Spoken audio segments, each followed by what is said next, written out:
right, using encryption wisely, there's one question on the test out of this chapter, okay?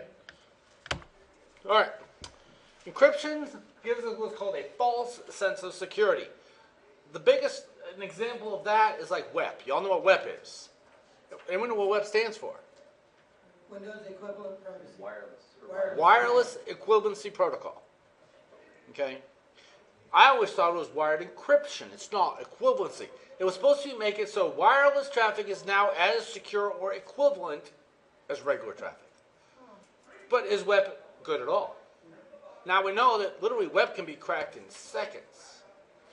But it was one of those things. Oh, I'm secured with WEP. You know, I actually had to create a password yesterday for my OSU account. They required me to change it all the time. And they have a lot of weird password restrictions on there. Can't have a dictionary word, can't have this, can't have... So I use LastPass. Y'all know what LastPass is? If you don't have it, you need to get it. So I could have up to a 32-character password. So naturally, I chose 32 characters and like every possible... There's no way I could ever... Luckily, the LastPass remembers it for me. But, so now that I have that, is my OSU account more secure? So I get a decent username and password? Since it's 32 characters? With uppercase and lowercase and numbers and... I'd say I feel better about it now. But still, what if someone got into my LastPass account? Yeah. Now they have everything. So, but encryption does that. A lot of people say, oh, I'm protected. Not, it's like home security systems. Are you really protected? No. You ever see Mythbusters? Where they show you how you can bypass motion detectors? Just hold up a sheet and walk slowly. Every time. Works like a champ. Hold up a sheet? Yeah, hold up a sheet. Like a white sheet. Walk through the house. No problem at all. It doesn't protect you at all. Oh, really? Yes. I didn't know that. Yeah, it's pretty... It's amazing what they say. Okay. But encryption must be used correctly. A lot of people think they're encrypted when they're not. A friend of mine, I was talking to him on the phone, 2 days ago, and he wanted me to remotely get into his system to look at it, which I did. I said, okay, what's your password? He goes, oh, it still said the password. I haven't changed it yet. I'm like, seriously? It's time to change your password. Okay. But there's a lot of practices. You know, if you had a choice, if you were encrypting something, based on what you know now, which encryption algorithm would you select? Des? From what we learned so far, I would say yes, they're getting a little better by better. We're going to learn about AES, and obviously we'll select that one. But it really, you know, a lot of people don't look at those things. They don't read the choices, don't turn it on, don't do stuff like that. And a lot of different protocols. We're obviously covering all those. All right. Now let's talk about some of the performance issues. One called delay time. It says stream cipher has less delay than stream block, which is less than block. What the heck does that mean? Okay. So stream cipher, I'm encrypting one thing at a time. If I'm encrypting the transmissions from this computer, every character I type gets encrypted and sent across. So how much delay is there? Virtually none. If I'm a slow typist, you're getting a character by character. If I'm fast typing, you're still getting character by character. But if I went with DES, which is a block cipher, now we got 64-bit blocks, which is on the test. 64-bit blocks, you have to wait until I type 64 bits. For me, that might be a second or two, but other people it could be hours. Okay, DES, like I said, 64-bit blocks. RSA is 100 to 200-bit blocks. The bigger the blocks, the better security. Okay. Now speed says symmetric algorithms are much 10,000 times faster. Now symmetric, same key or different key? Same key. The way you remember it, symmetric, S, same key. Okay, symmetric are always faster. That's why if you ever look at like your wireless encryption, you have a choice, it's always AES or something like that. Because they're always faster. They're always faster, okay? Hardware is always faster than software. That's why hardware VPNs are better than software VPNs. Hardware firewalls are better than software firewalls. They just are, okay? All right, and looking at like RSA with hardware is 220,000 bits per second versus 0.5 thousand bits per second. That's a big difference. DES, 1.2 million K per second hardware versus 400K per second software. So if you had a choice, which would you go with? Hardware, every time. But which costs more? Hardware. So it really goes by, you know, I had to same Philip Neri down the street, their wireless got screwed up the other day. Had to replace it for them.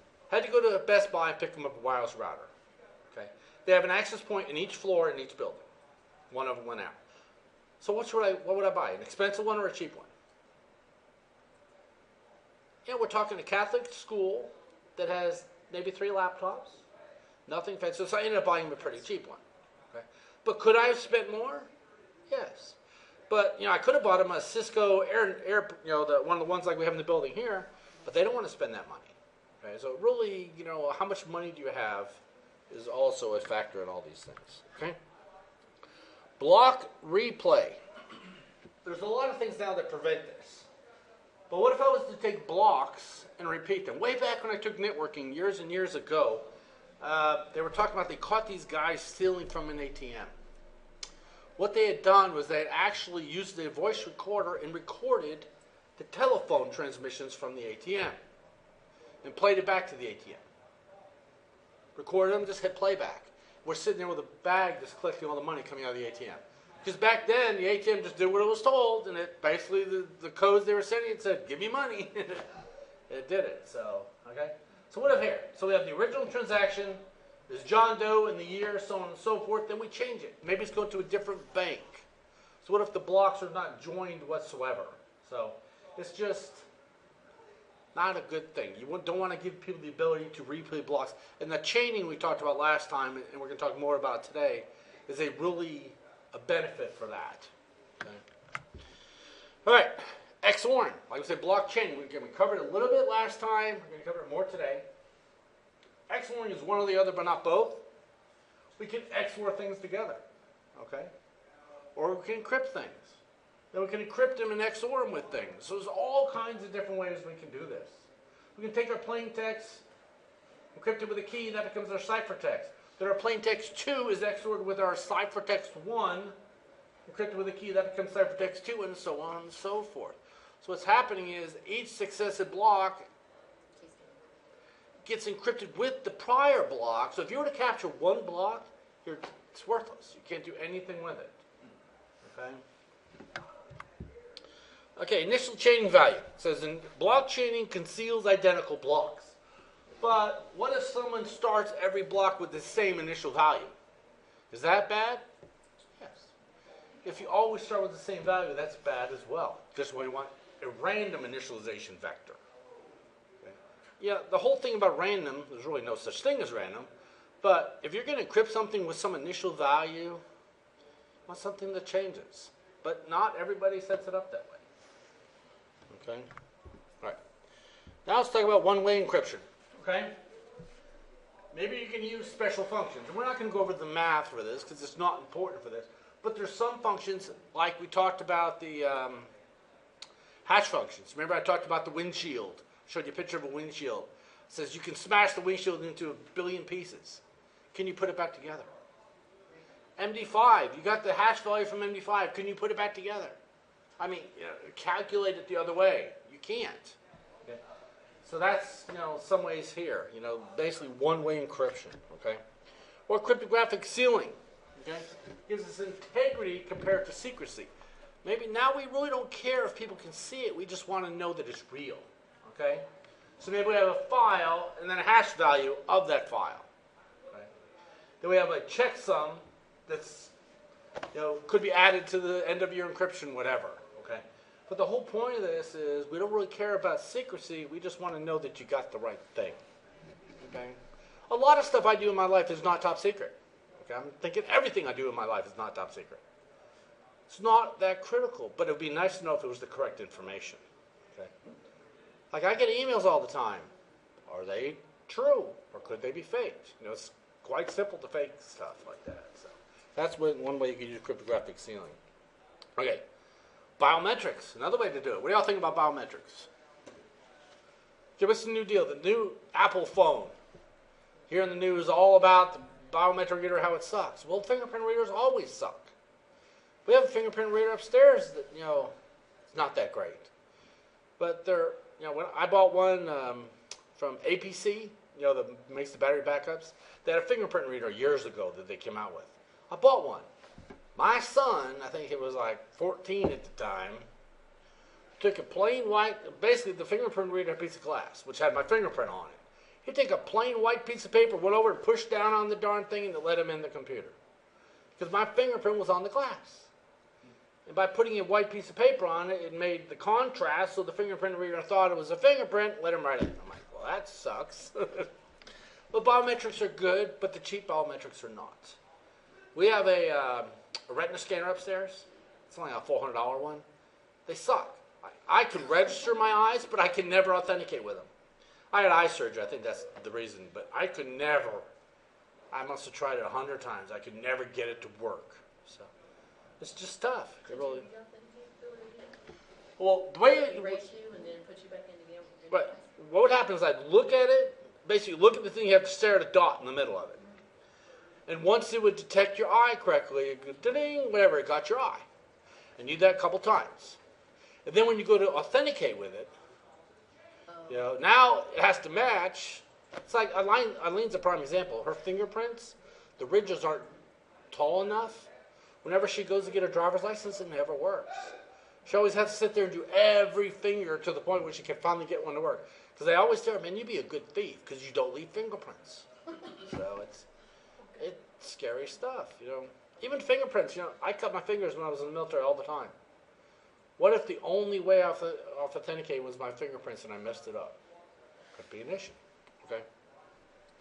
Timestamps, that's a big deal now. Everything pretty much has timestamps on them. Prevents replay. Also gives us chronology. It's a tough word today. Gives it an order of stuff. That I use that today. I'll look at emails I get from students with an assignment that's late. And I don't grade them all now. Actually, if you submit me an assignment late, I don't grade it. It goes in a folder called maybe grade later if I'm feeling in a good mood. And what I do at that point is I pull up the assignment and say, okay, I got Bobby's assignment here. It was due on such and such a day. When did she submit it? I can check the dates of when it was due and when I actually received it and to see how late it is and go from that point. Same way with network traffic. Okay? Send and receiver timestamps must match. A prime example of that is like active directory domains. If they're outside of 5 minutes from each other, they don't work. They don't talk. They do what's called tombstoning.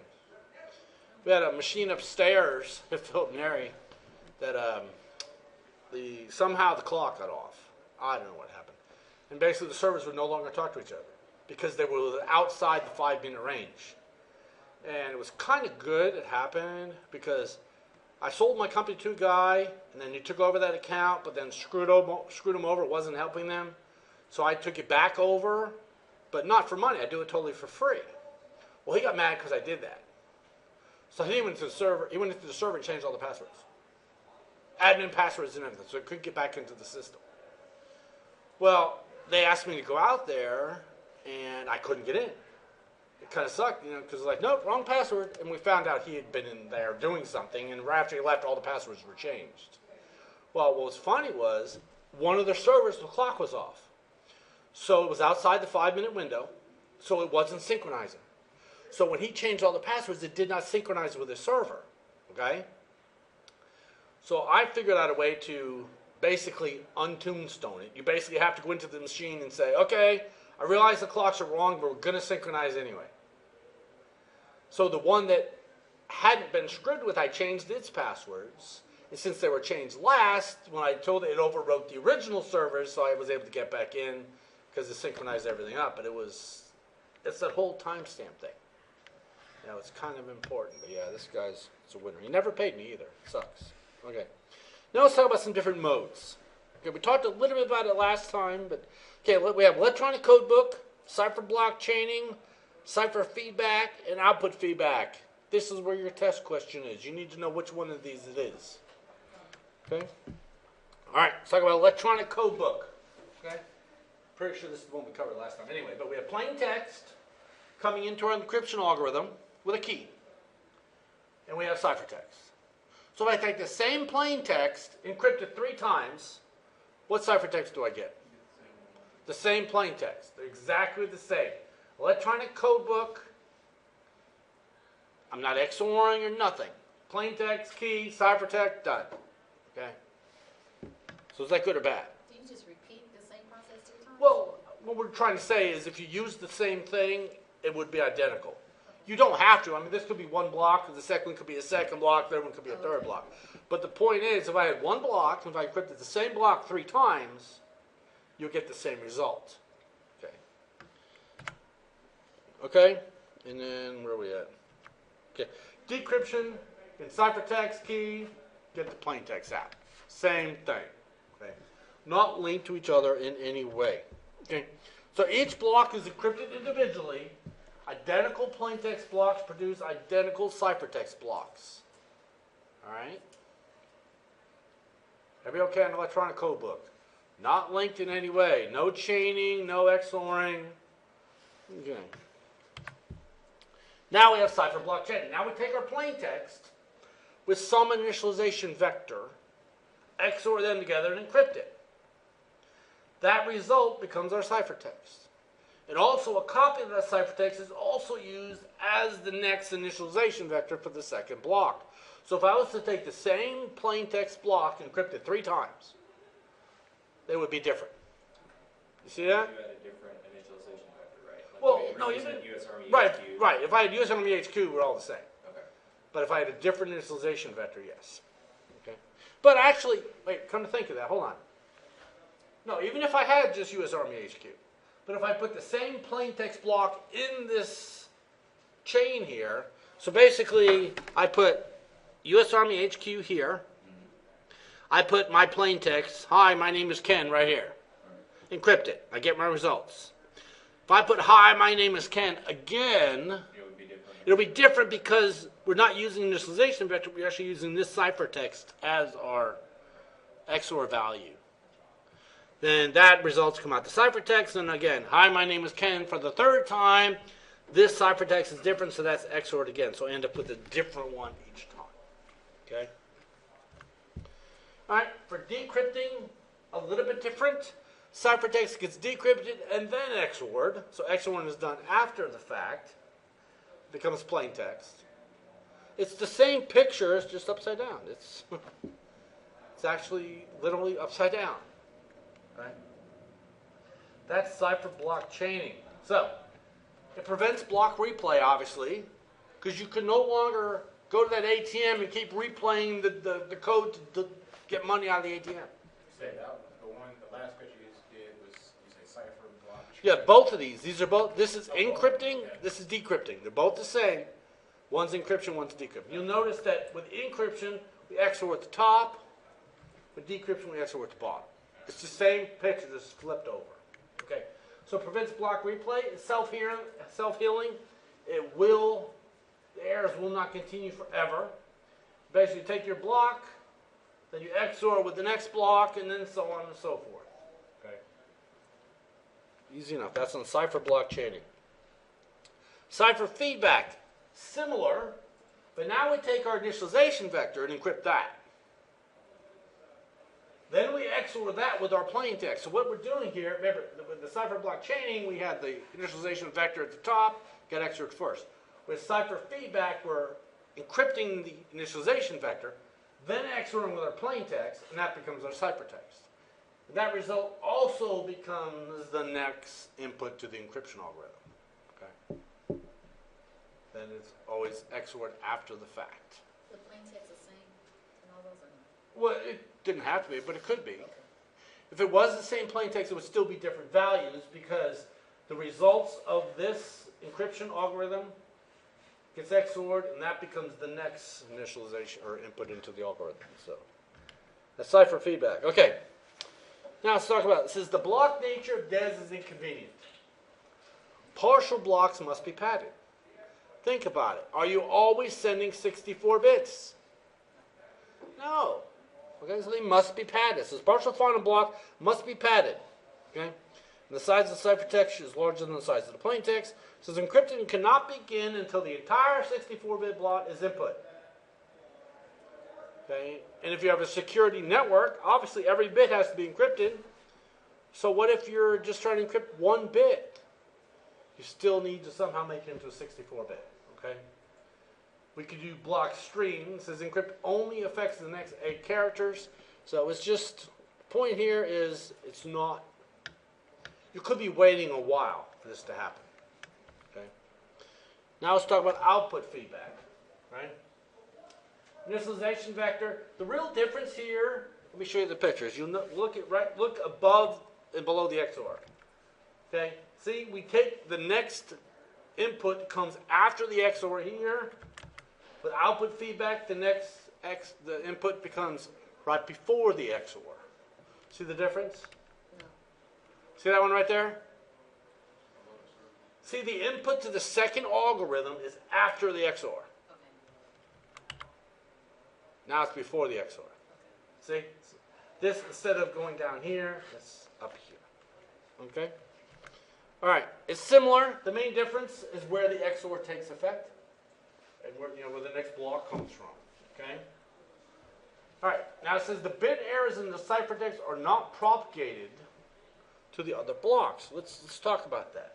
So what if we have an issue here? So we have our plain text here. It's got a problem with it. Will that plain text affect the second block?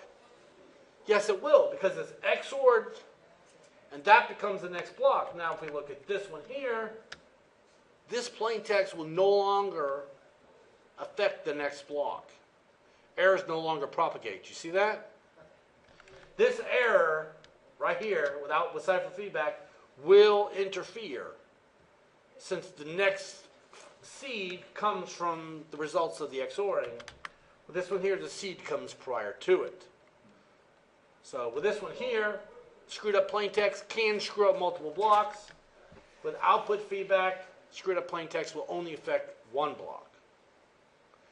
If the second plain text is screwed up, only the second block is affected. No one else. Okay? Everybody got that? Say that again. Sorry. Okay, if the second plain text, so if this plain text right here in the middle is screwed up, okay, it's only going to affect this ciphertext. Okay.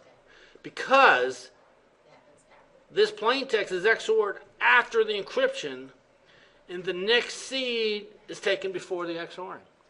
Okay? All right. It's very similar. Main difference, again, is where that happens. Okay? Bit errors do not propagate, which in my thought process is a good deal.